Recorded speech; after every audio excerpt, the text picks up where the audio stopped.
what about this tour with Rush? What about this tour? Should they even be touring as Rush, as one of you already brought out? Now, why would they ask that question? Well, there's no Neil Peart. Once Neil Peart died, both surviving members made statements, that's it, sayonara, we're done. Anything else would be a tribute band. I even covered a comment by Alex where he said, no, I don't see myself. 9 months ago, folks. No, I don't see myself ever doing that kind of thing.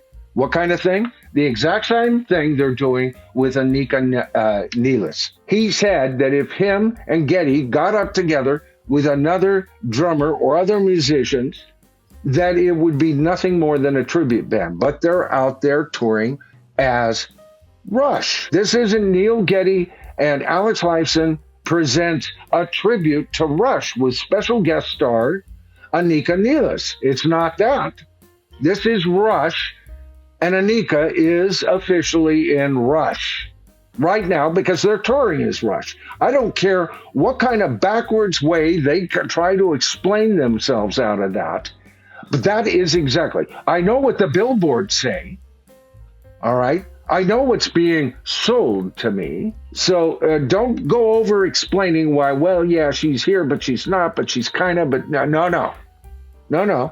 We've got a new membership in Rush at this point, a third drummer at this point. Now, will they be covering any new material, writing new material? Well, I know that both Geddy Lee and Alex have been writing new stuff in the studio. We've covered that in past videos. So there is material out there. We also discussed earlier in the stream that they have been known to write lyrics. And on my last stream covering this, there's always the perchance that they may discover some abandoned lyrics in one of Neil's old notebooks. And I said at the time, get ready for that. All right, so you got to keep in mind that. Now, why do we need to keep all of this in mind? Well, we've once bitten, twice shy, baby. We've seen this thing before. Yeah.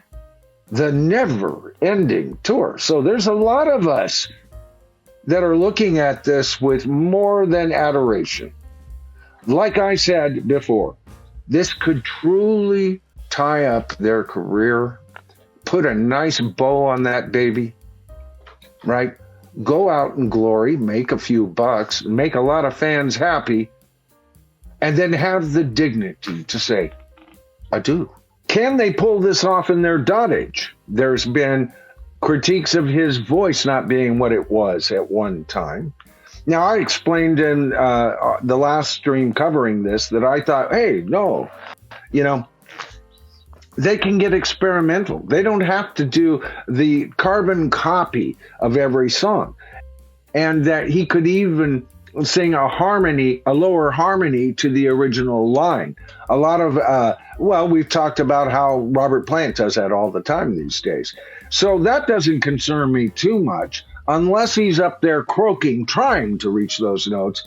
And the result is similar to what we hear with Paul McCartney these days, which is not exactly stellar vocals. In one article, UCR stated that they just added 17 more shows. Then a day or two later, they added another 80 shows. So they had 40 at one point. Now they have over 50 for this 2026 tour. A lot of people are also angry over ticket prices. They're saying that instead of ticket prices being anywhere from $100 to $200 for the cheap seats, you're now looking at $350 to $500 for the cheap seats, and instead of hundreds of dollars for the more expensive seats, you're seeing them up over $1,000. And I have a screenshot. Unfortunately, I don't have my iPad, and it really wouldn't show up if I held my phone up. But the top seats going for $11,500 to see Rush. $11,500. All right. So here we go again. Is that what's happening here? Now, a lot of people say, it's this dynamic pricing. Yeah, Rush. Okay, I'll tell you what I told Bruce Springsteen last year. You're the one that goes in and goes, we need to make this much of money. Okay, we're not stupid. We know how you set this stuff up with Live Nation and Ticketmaster. You go to them and you go, we'd like to make $6 zillion this year. Do you think it's possible? And they go, I wonder, is that possible? Why, you know what? I think we might be able to work something out for you. So they're not giving in to fans. They're not combating ticket prices here. Why? Because for every damn show they add, touring costs go up astronomically. Add 10 more shows, the equipment, the amount, the maintenance, the transportation, that is daunting costs. That's why a lot of bands won't do the major big tours that they used to do. But we're already up to 50 shows. This is a pretty big tour. And I don't think it's going to end anytime soon. Reports indicate that mid-level seats are priced from $350 to $400. Nosebleeds cost $300. Premium packages start at $650 to $2,500. That's the average. Many fans perceive the high prices as a greedy cash grab. And that was quoted. I have a unholy 10 of classic rock list, right? AI shows is one of them. You know, lip syncing and using backing tracks is another one. How about high ticket prices? We just covered one of the 10, if not a couple of the 10. When I review this show, I'll bet you I probably covered 3 or 4 points from my unholy 10 of classic rock.